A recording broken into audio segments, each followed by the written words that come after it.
Can't you see? Yeah.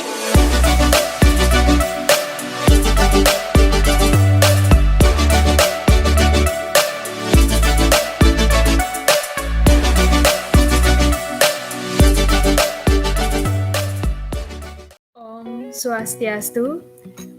Perkenalkan, saya Nimade Rada Juwantini, mahasiswa program studi pendidikan fisika Undiksa, beserta rekan saya Ikomang Restu Widiarta, program studi pendidikan fisika. Kami di sini akan memaparkan proyek KMMI kami, yaitu analisis refinement data XRD dan analisis systematic absences dari mineral alabandite atau MNS.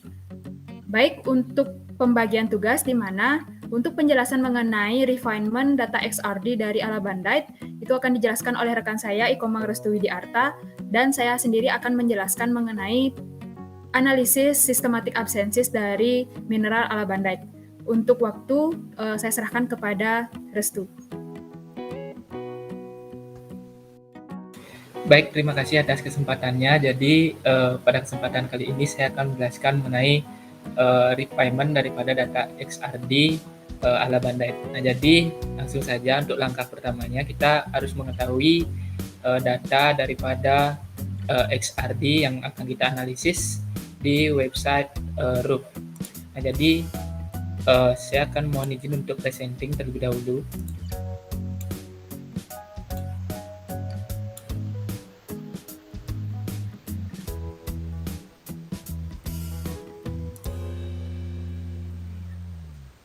Nah, baik, apakah sudah terlihat? Ya, sudah. Baik, karena sudah terlihat, kita akan masuk ke website daripada RUF-nya. Nah, di sini kita akan masukkan nama dari material yang kita pilih, yaitu alabandite. Kemudian kita search untuk materialnya. Nah, jadi di sini akan ada beberapa grafik yang telah ditunjukkan. Jadi kita langsung ke bawah kepada bagian powder diffraction. Nah, di sini ada keterangan untuk sudut alfa, beta, gamma dari alabandite itu ialah 90 derajat untuk alfa, beta 90 derajat dan gammanya 90 derajat. Nah, di sini yang kita perlukan ialah X-ray data pada bagian X-ray raw. Jadi kita klik saja di sini, kemudian akan kita dapatkan data RUF-nya yang ada di sini. Nah, kebetulan dari saya sendiri sudah mendownload daripada data XRD pada bagian RUF-nya.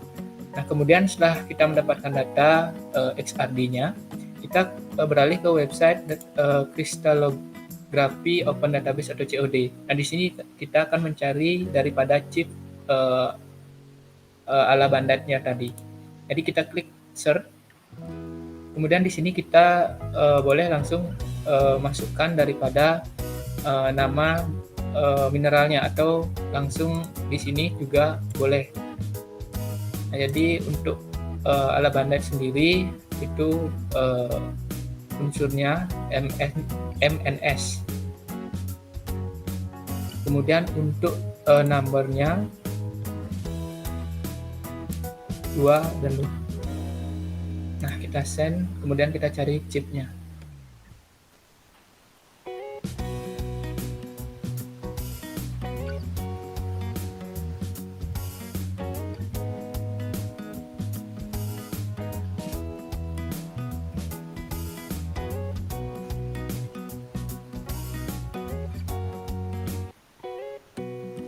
Nah, untuk data chipnya sendiri kita bisa dipilih pada daripada chip yang ada di tabel ini, kita sesuaikan dengan data yang ada di RUF sesuai dengan alfa, beta, gamma dan juga ABC-nya agar mendekati sama antara RUF dan data chipnya. Jadi kebetulan kita sudah mendownload daripada chipnya. jadi kita bisa langsung melakukan analisis, di mana analisis kali ini menggunakan aplikasi Maud. Jadi untuk teman-teman bisa install aplikasi Maud tersebut, cukup ketik di website atau browsernya, yaitu aplikasi Maud, langsung nanti muncul, teman-teman bisa download di sana. Nah, langsung saja kita akan masuk ke langkah-langkah refinement daripada data XRD tadi. Nah, yang pertama kita akan masukkan data yang tadi. Kita klik ke menu file, kemudian load data file. Di sini kita masukkan data XRD dari roof-nya. Jadi saya sudah namakan dengan XRD ala Bandite. Kita open. Nah, kemudian akan muncul grafik seperti ini. Nah, ini merupakan grafik daripada XRD-nya.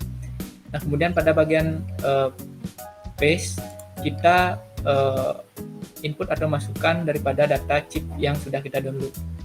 Nah, dengan klik pada simbol atau gambar balok yang ini, kita klik, kita masukkan data chip yang sudah kita download.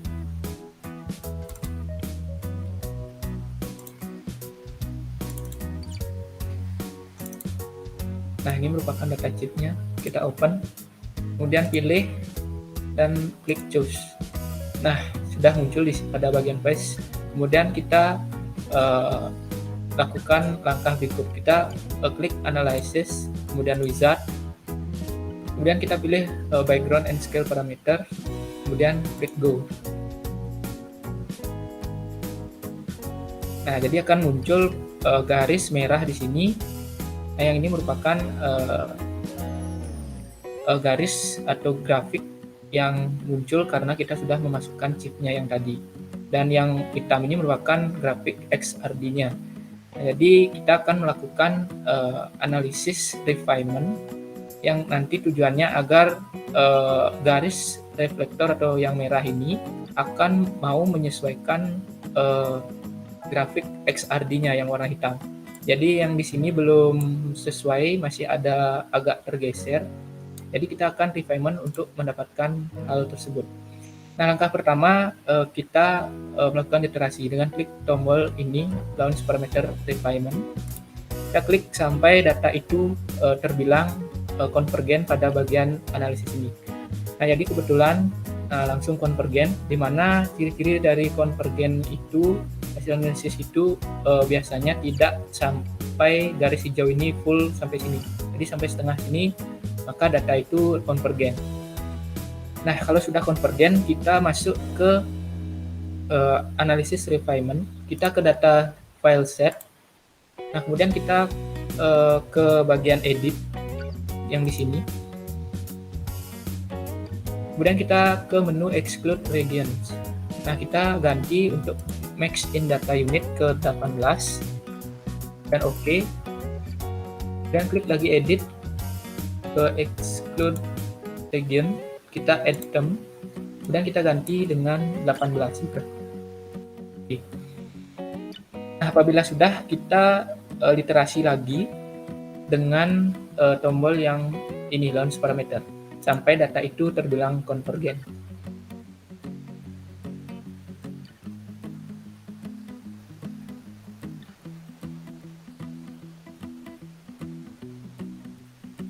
Nah, jadi untuk garis hijaunya ini tidak full, berarti maknanya data sudah, atau hasil analisisnya sudah konvergen. Nah, kemudian kita lanjut ke langkah berikutnya.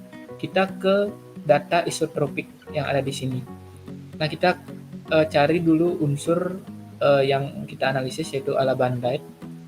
Kita klik pada bagian ini, kemudian kita cari folder isotropik. Nah, pada bagian size, kita ganti untuk value-nya itu menjadi 1 juta. Dan untuk yang microstrain, kita nolkan saja. Nah, kemudian kita ke menu edit lagi. Kemudian ke kolom instrumen, kita klik edit. Kemudian cari di source X-ray tube, kita pastikan pada bagian option itu sudah terbaca CU Calva. Ini sudah, berarti di OK. Kemudian kita ke instrumen breeding. Di Cagliotti VP, kita klik option. Nah, untuk asimetri ini kita setting untuk value 0-nya itu 500. Dan untuk value 1-nya kita 0. Oke, terus pada bagian HWHM untuk value 0-nya kita setting jadi 0,5.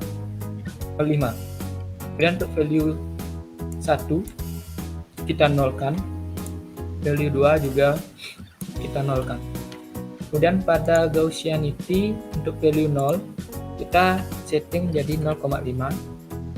Kemudian untuk value 1-nya kita setting jadi 0. Nah, kemudian kita pastikan di omega broad itu 0 untuk value, chi broad juga 0, sudah 0, eta broad 0, dan cosin eta broad itu 0. Kalau sudah, kita klik OK. OK dan OK. Nah, kemudian setelah itu kita compute data ke compute spektra ini yang gambar kalkulator. Kita klik. Nah, apabila sudah, kita ke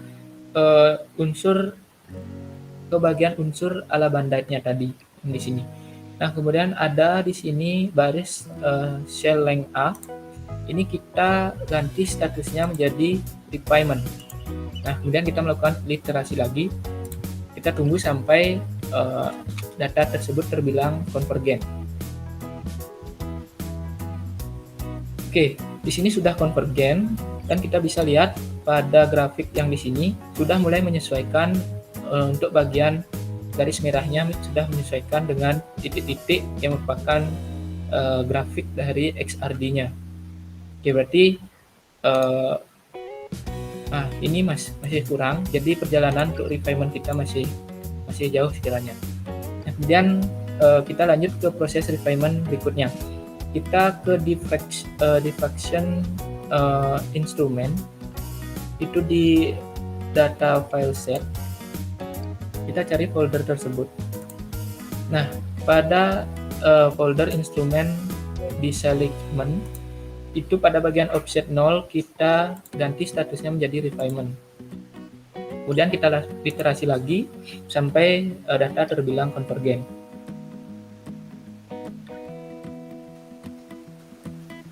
Nah, sudah konvergen. Nah, jadi di sini akan berisi keterangan konvergen dan juga keterangan sig dan juga RWP di sini. Itu untuk nilai sig-nya sebesar 1,1248097 dan untuk RWP-nya 12,065994, yang dimana untuk nilai sig-nya ini yang akan diterima nanti atau yang bagus itu kurang dari 2% dan RWP-nya itu kurang daripada 20%. Nah, jadi setelah itu kita lanjutkan ke refinement berikutnya. Kita ke folder Cagliotti VP.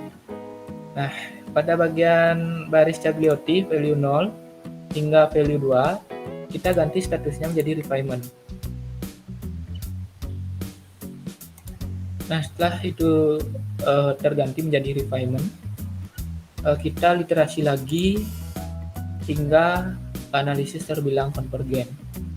Maka kita akan lihat pada bagian di sini, pada bagian grafik itu akan mulai berada perubahan, di mana pada garis merahnya ini akan menuju ke atas menyesuaikan dengan grafik XRD-nya.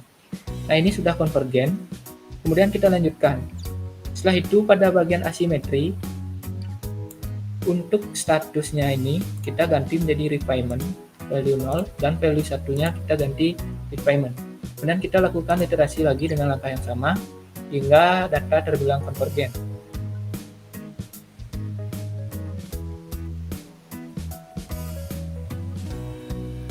Baik, belum konvergen, kita klik lagi tombol iterasinya. Nah, jadi untuk melakukan refinement ini perlu kesabaran sampai data itu benar-benar terbilang konvergen di bagian analisis sini. Jadi nanti bisa dilihat untuk nilai WGT DSKiki-nya itu tidak mengalami perubahan lagi, artinya tetap konstan seperti nilai yang sudah ada sebelumnya.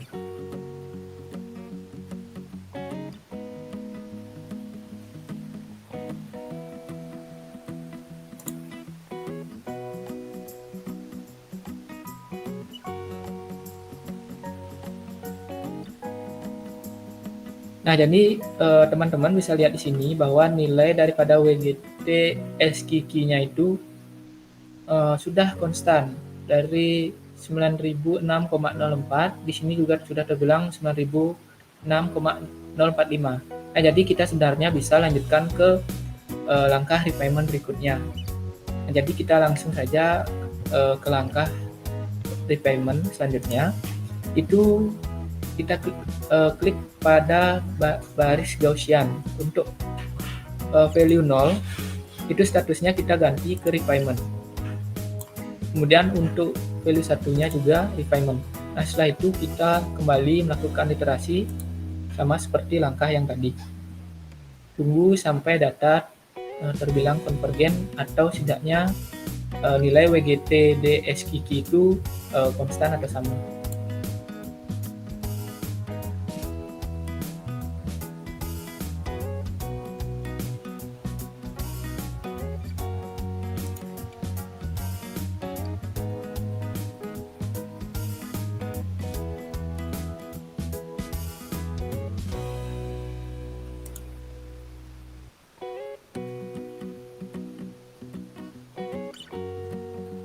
Nah, jadi teman-teman di sini sudah konvergen untuk datanya. Nah, maka kita akan lanjut ke analisis berikutnya.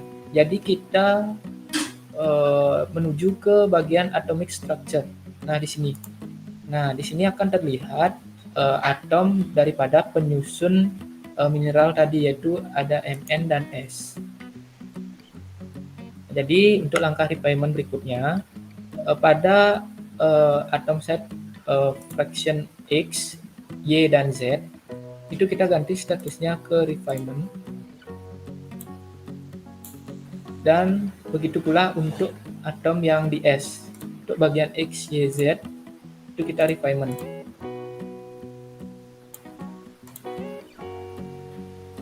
Nah, setelah itu kita lakukan literasi sama seperti langkah tadi, menunggu data analisis itu konvergen.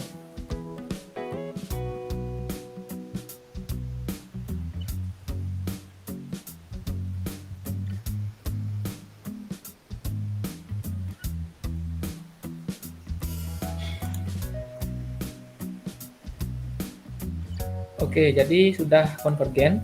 Nah, kita bisa lihat di sini pada grafiknya, itu akan mulai menyesuaikan. Nah, karena itu kita copy daripada hasil ini. Jadi yang pertama kita copy terlebih dahulu untuk gambarnya. Itu caranya seperti ini.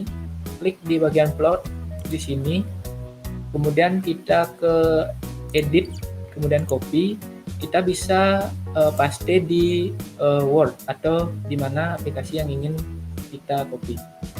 Nah, jadi kita saya buatkan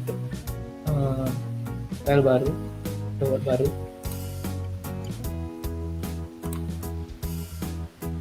Jadi kita tinggal paste di sini, dan di bawahnya kita paste daripada hasil analisis yang di sini dari bagian konvergen apabila nanti diperlukan. Kita Ctrl C kembali ke file yang tadi. Nah, oke, apabila sudah, kita lanjutkan ke langkah refinement berikutnya. Nah, jadi kita akan melakukan analisis secara kuantitatif untuk agar lebih menyesuaikan daripada kemiripan antara data XRD-nya dengan data yang ada di chipnya. Jadi ini masih ada garis merah yang terlewat, jadi gunanya nanti kita akan menyesuaikan agar garis tersebut sejajar. Nah, kita lakukan analisis refinement, kita ke tombol analysis, kemudian ke wizard, kemudian kita klik quantitative analysis, kemudian kita go. Tunggu sampai datanya itu terbilang konvergen, baru kita boleh ke langkah berikutnya.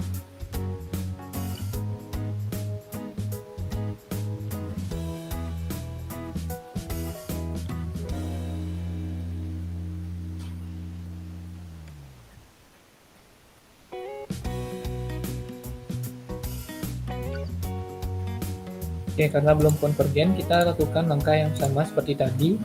kemudian go.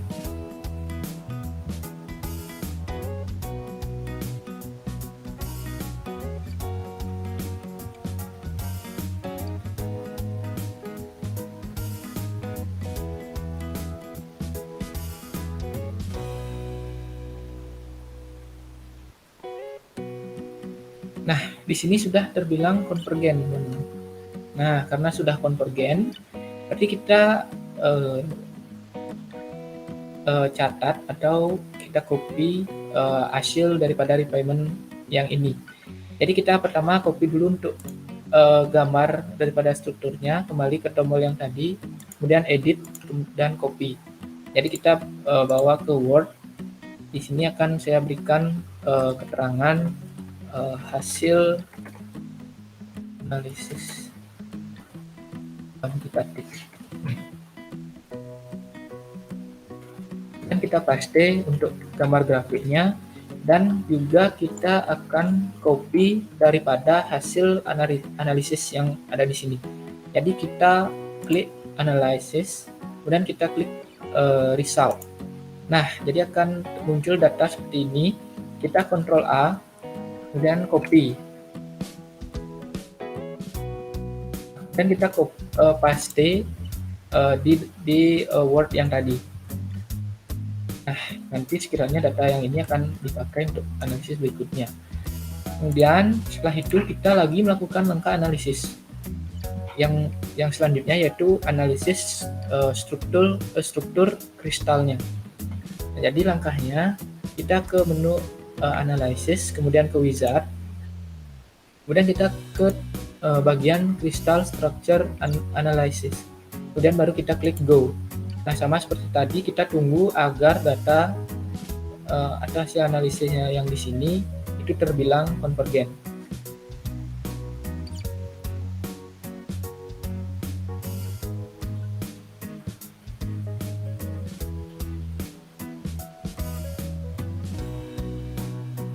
Nah, karena belum konvergen, kita lagi lakukan langkah seperti tadi, kemudian go. Jadi teman-teman bisa lihat di sini bahwa pada garis merah atau grafik yang warna merah ini akan mulai menyesuaikan dengan grafik yang warna hitam atas hasil dari data XRD tadi.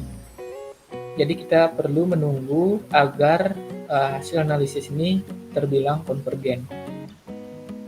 Baiklah, kita lakukan langkah yang sama. Hit go.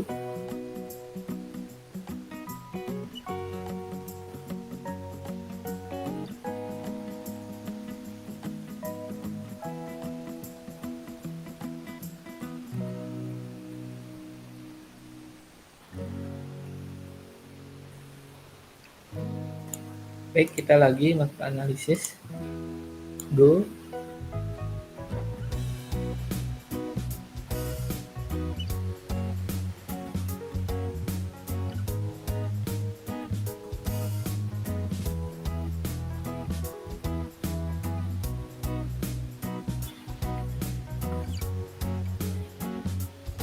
Sekali lagi mungkin go.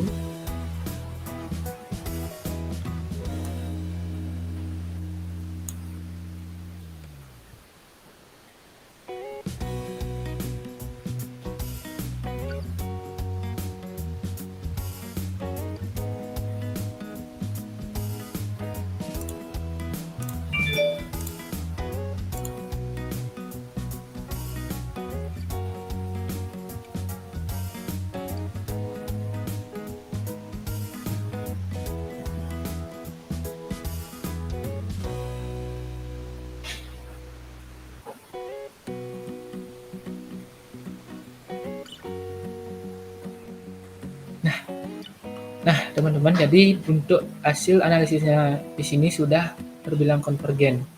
Nah, di sini data yang akan kita cari seperti nilai SIG dan RWP-nya itu juga sudah memenuhi daripada persyaratan yang tadi yang terbilang bagus, yaitu kurang dari 2% dan untuk RWP-nya kurang dari 20%. Nah, dan juga pada grafik, nah ini sudah mulai menyesuaikan. Nah, kita perbesar Nah, pada bagian ini sudah sejajar begitu berkat daripada refinement-nya yang tadi, dan ini juga sudah mulai menyesuaikan antara data XRD dan data chip-nya tadi. Jadi kita akan copy hasil ini yang akan diperlukan. Kita ke grafiknya dulu. Kita ke edit, kemudian copy ke bagian dokumen yang ini. Saya akan kasih saja judul hasil analisis itu.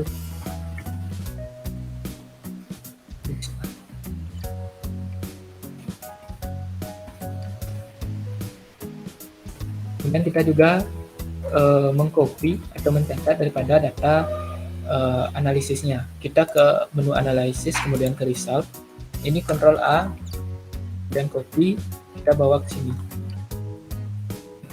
Nah, jadi itu tadi sebenarnya langkah terakhir daripada perhitungan atau melakukan refinement menggunakan aplikasi dari Maude. Itu bisa kita ketahui dari kesejajaran atau sudah menyesuaikan antara data chip dan data XRD-nya. Jadi untuk output dari refinement ini sendiri pun kita sudah catat di Word. Nah, jadi kita akan mencari data-data yang diperlukan di sini untuk langkah analisis berikutnya. Jadi kita Ctrl F, kemudian kita cek dulu analisis kebenarannya. Kita klik structure.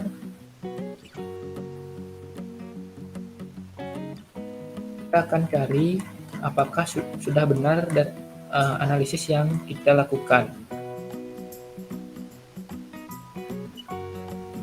Pada bagian ini Maude store structure, jadi sudah terbilang true atau benar. Dan untuk struktur faktornya, tekstur faktornya juga sudah benar. Dan untuk reset structure quantity juga sudah terbilang true. Nah, ini sudah terbilang bagus. Dan kita cek multiplace-nya.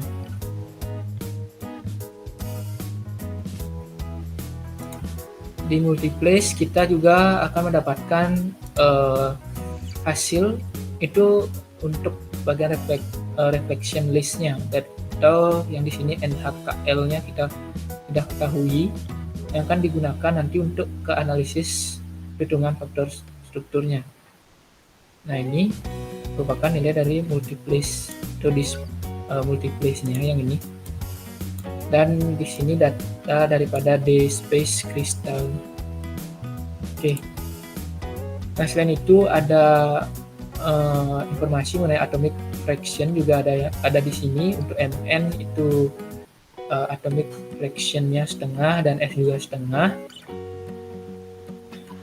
Dan data-data yang lain yang akan diperlukan juga sudah terbilang di sini.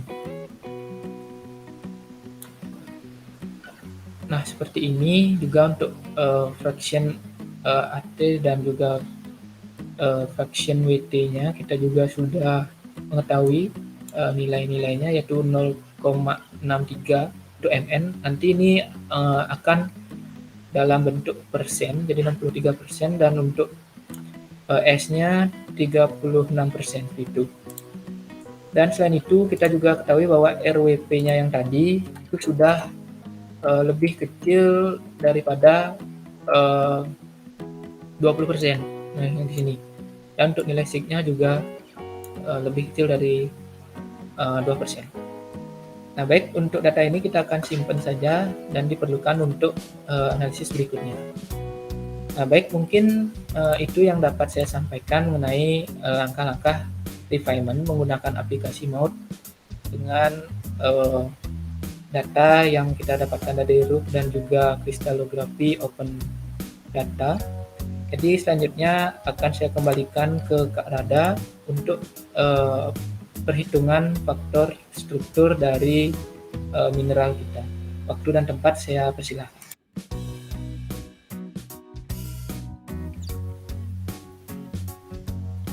Baik, terima kasih rekan saya Restu telah memaparkan tentang refinement dari mineral alabandite.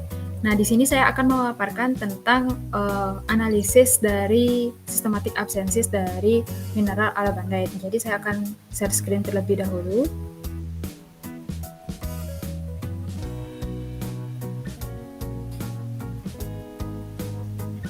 Nah, kita bisa langsung menuju ke Google, di mana berdasarkan data dari COD atau Crystalography Open Database yang sudah disampaikan juga oleh rekan saya Restu tadi, kita bisa mencari alabandite itu atau MNS pada COD ini.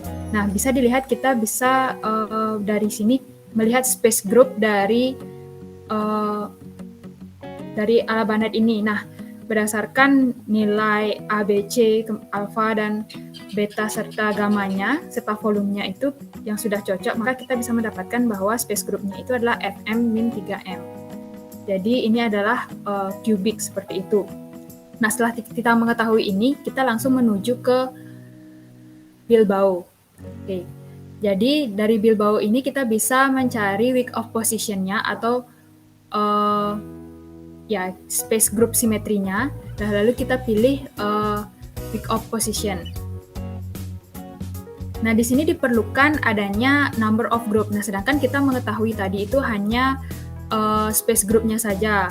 Nah, sekarang kita bisa untuk mencari number of groupnya, kita bisa klik choose untuk mencari tabel of space groupnya. Nah, kita di sini sudah keluar semua space group dari banyak mineral.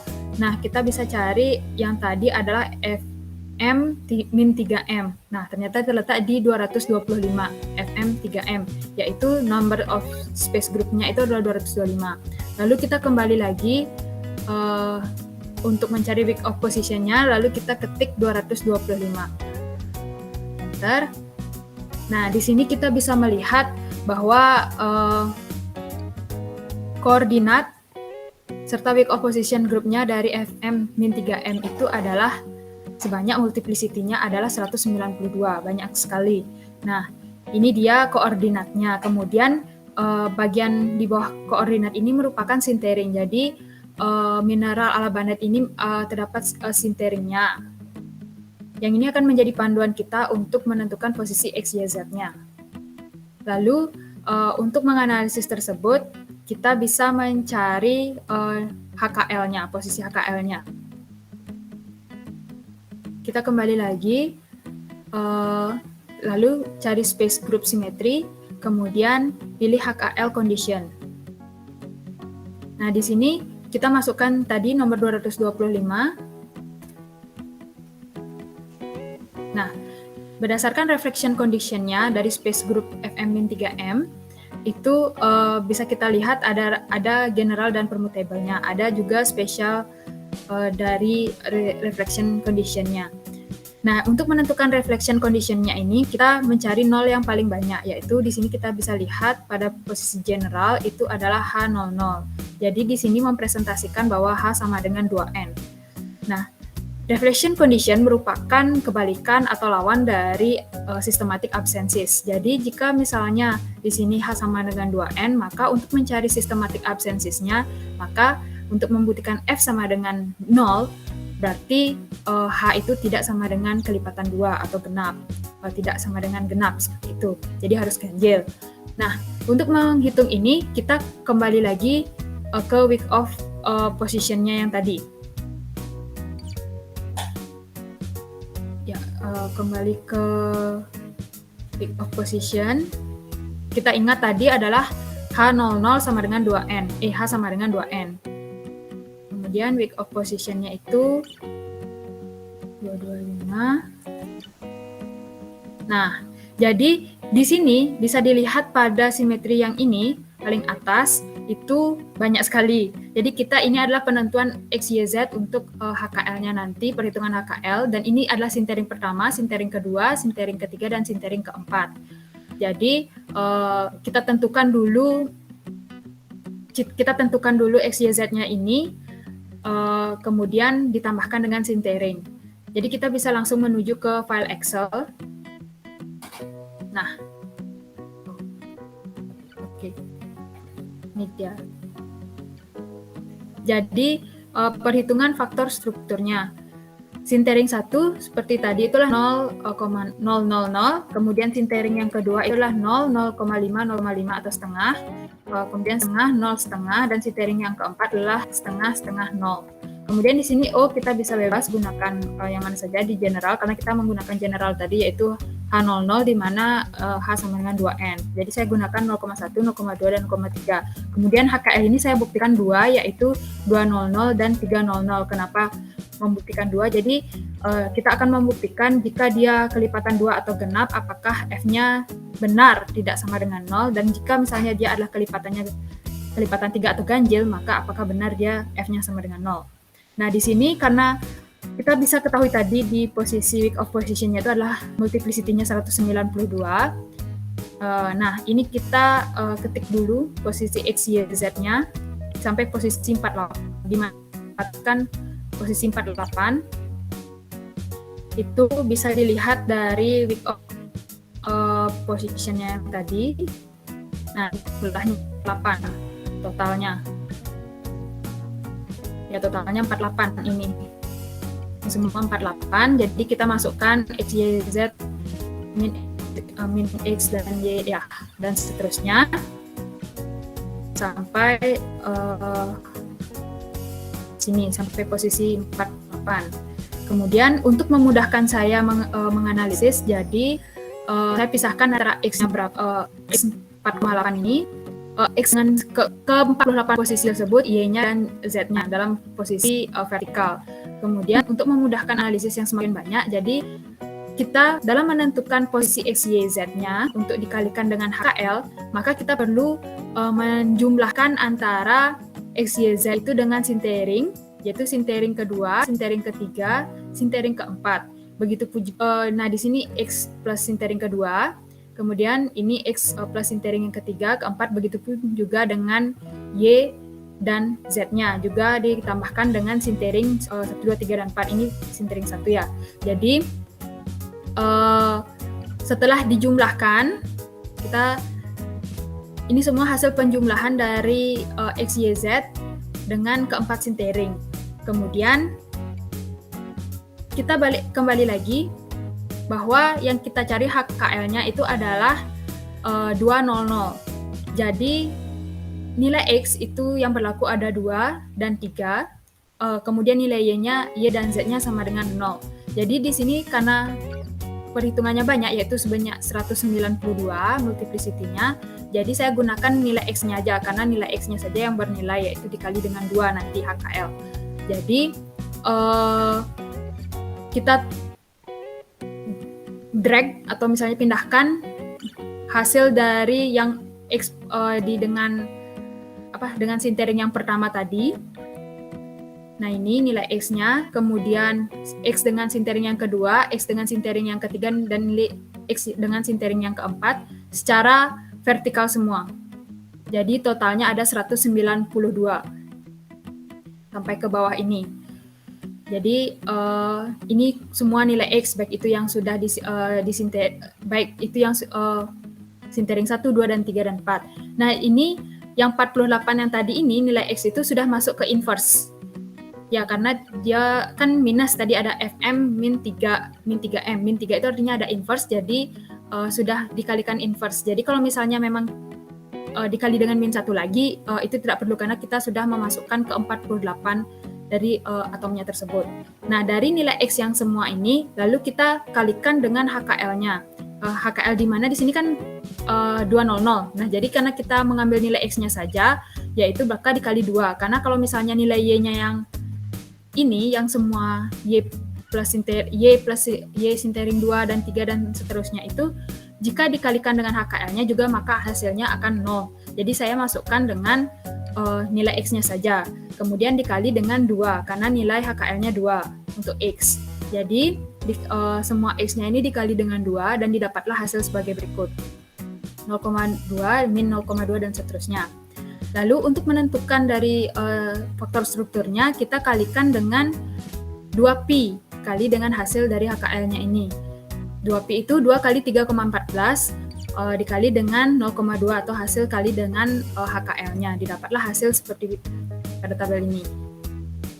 Dan seterusnya sampai 192 bawahnya. Kemudian, karena dia itu merupakan inverse, jadi nilai sin berubah menjadi di inverse menjadi nilai cos. Nah, sehingga kita untuk menemukan nilai cosnya cukup nilai dari hasil kali dengan 2pi ini dikali dengan cos dari hasil 2 kali pi ini. Nah, didapatlah hasil sebagai berikut. Kemudian ini akan menjadi nilai f-nya. Nah, untuk menentukan nilai f-nya kita jumlahkan sigma f-nya. Jumlahkan semuanya nilai cos-nya, kemudian didapatlah hasil 59,44. Nah, ini menandakan bahwa f-nya itu tidak sama dengan 0. Kenapa demikian? Maka asumsi kita yang pertama tadi terbukti bahwa jika sistematik absensisnya itu adalah H00 itu sama dengan H sama dengan 2N, maka kebalikan dari sistematik, untuk systematic absences itu adalah kebalikan dari reflection condition. Jadi seperti kita ketahui tadi dari Bilbao itu reflection condition-nya itu adalah yang kita pilih H00 di mana nilai H itu sama dengan 2N. Maka untuk menentukan systematic absences-nya maka kita harus yang bukan 2N atau kelipatan 2. Jadi ganjil seperti itu. Nah, sedangkan kita menggunakan HKL-nya adalah 200. Itu 2 itu merupakan kelipatan 2 atau genap. Jadi didapatlah hasil 59,44. Maka F ini tidak sama dengan 0. Sehingga berdasarkan data reflection condition itu, maka terbukti bahwa jika dia kelipatan 2, maka systematic absences-nya itu tidak sama dengan 0. Nah, lalu kita buktikan jika seandainya dia kelipatan 2, maka dia bisa kelipatan ganjil. Misalnya 3, kita ambil 3, HKL-nya 300. Nah, sama juga nilai X-nya juga dikali 3, kemudian hasil nilai X dikali 3 ini atau dikali HKL-nya ini dikali dengan 2 kali Pi. Kemudian hasil 2 kali Pi dan hasil kali HKL ini, kemudian cos dari hasil 2 kali Pi dikali HKL ini. Nah, hasil cos tersebut kita jumlahkan semuanya. Nah, dari hasil perhitungan di atas maka didapatlah 0,0. Bisa dilihat di sini dari hasil total dari cos dari HKL 300 itu di mana kita tahu HKL 300 ini bukan dari kelipatan 2. Maka berdasarkan data reflection condition-nya bahwa H00 sama dengan 2N, maka nilai H 2N. Jadi karena nilai reflection condition-nya merupakan lawan dari systematic absences, maka terbukti jika H bukan kelipatan 2, maka nilainya F sama dengan 0. Sehingga bisa terbukti bahwa F-nya sama dengan 0 jika dia bukan kelipatan 2. Atau bisa dibilang jika dia ganjil atau kelipatan 3, bisa didapatkan F-nya sama dengan 0. Baik, demikian pemaparan saya mengenai systematic absences. Kemudian kita lanjutkan untuk kembali lagi ke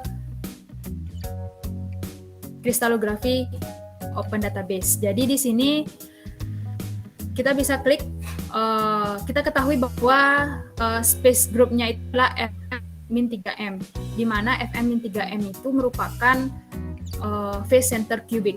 Nah, dari hasil dari data COD ini kita ketahui bahwa mineral alabandite ini merupakan memiliki struktur cubic seperti itu. Nah, bagaimana cara membuktikannya? Kita bisa buka data mercury. Nah, jadi sebelumnya kita sudah mendownload nilai chief pada COD, lalu kita buka, open, apakah benar dia cubic atau tidak. Nah, ini dia alabandite chiefnya. Ya, bisa kita lihat bahwa ini berbentuk kotak ya. Jadi berbentuk cubic, mohon maaf. Nah, di sini kita bisa klik display-nya packing, pilih. Kemudian kita juga bisa menampilkan labelnya, yaitu keberadaan atom-atomnya. Nah, kemudian kita bisa animate. Nah, ini dia langsung bergerak. Kita bisa melihat bahwa ada kubus cubic di dalamnya. Kemudian jika kita ingin melihat pada posisi A, bisa klik A, begitu juga B, atau misalnya pada koordinat X, min X. X plus Y, atau misalnya X min 90. Nah, X plus 90 bisa terlihat bahwa atom-atomnya serta, nah ini dia cubic. Jadi di sini bisa kita simpulkan bahwa memang merupakan FM3M ini merupakan phase center cubic. Baik, demikian yang dapat dipaparkan mengenai mineral alabandite MnS yang kelompok saya pilih. Mohon maaf kelompok kami pilih. Mohon maaf jika seandainya ada kekurangan ketika memaparkan materi.